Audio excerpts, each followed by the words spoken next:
In what feels like the blink of an eye, the world has been pushed right to the edge. What started as just another regional flashpoint has absolutely exploded into a full-scale military crisis, with, frankly, terrifying global consequences. And to really get a grip on what's happening, we have to start with just one number. Just a few days ago, that number was 4. Today, it's 18. That's the number of U.S. military casualties that CENTCOM is reporting in its new operation against Iran. It's a shocking jump that tells you everything you need to know about how fast this whole thing is spinning out of control. And then there's this. This is the statement from the U.S. president that has put the entire world on notice. He's telling us, flat out, that what we've seen so far, that's just the beginning. So the question on everyone's mind is, how on earth did we get here? To answer that, you really have to look at the official story coming out of the White House. Because this wasn't an accident. This was a deliberate, calculated military action with very specific goals. The operation has a code name, Epic Fury, and it was launched with 4 huge objectives. First, to completely destroy Iran's missile program. Second, to wipe out its navy. Third, to stop its nuclear ambitions dead in their tracks. And fourth, to cut off the money flowing to its proxy armies all over the region. So, the thinking from President Trump was that this was a preemptive strike they had to make. The administration basically framed this as their final window, their last best chance to take out what they were calling an intolerable threat before it was too late. Okay, so that's the view from 30,000 feet. But what does a war like this actually look and feel like for the people on the ground?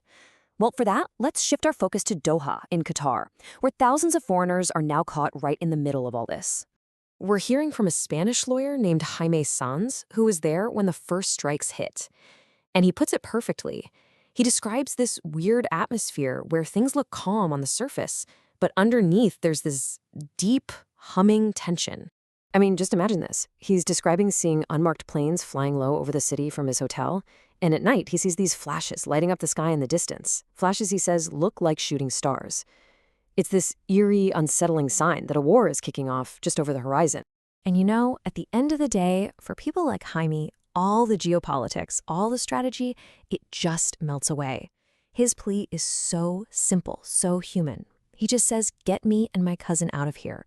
It's a powerful reminder that while governments are playing chess, real people are just trying to get home safe.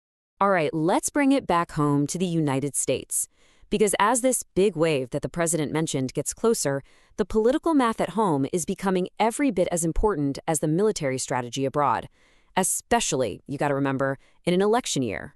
And if you look at the polling, there is absolutely no massive wave of support for this war. Not even close. A big chunk of Americans, 43%, are actually against these strikes.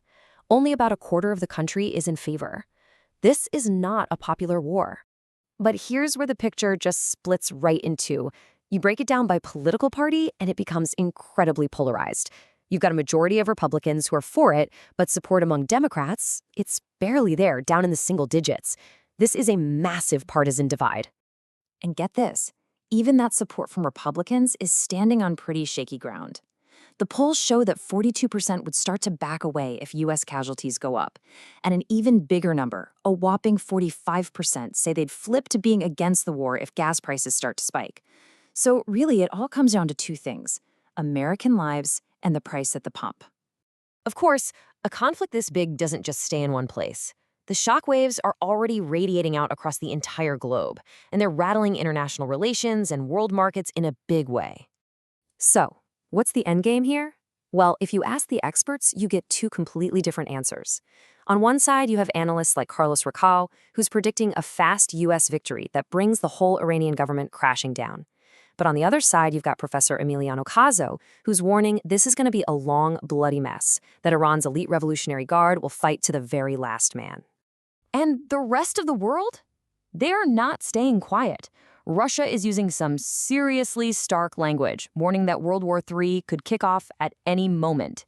China has drawn a firm red line, saying it will not accept a U.S.-controlled government in Iran. The U.K. is already getting involved in defensive operations. And now, Iran's surprise attacks on its Arab neighbors are threatening to drag the whole region into the fire. And if you want to see the immediate economic fallout, look no further. 7%. That's how much the price of crude oil jumped almost instantly as the markets panicked over the violence and instability. And here's why. The Strait of Hormuz, think of it as the main artery for about a fifth of the entire world's oil supply, is now basically a no-go zone. All the major shipping companies have stopped sending tankers through, which is choking the global energy market and raising some very real fears of a major economic crisis. So, where does all this leave us? Well, we're staring down a situation that is incredibly volatile and deeply, deeply unpredictable, where any single move could trigger a chain reaction with even more dangerous consequences. One analyst, Adrian Silea, I think, really captured the mood perfectly. He said, "There is something that escapes us. It gets at this growing feeling that there's some hidden piece of the puzzle, some unknown variable driving this whole crisis that makes it totally impossible to guess what's coming next." Which brings us right back to the president's chilling warning. The strikes we've seen, the casualties, the global shockwaves, all of it, he says, is just the prelude. So the question that's hanging over every single one of us now is, with the entire world holding its breath, what happens when that big wave finally hits?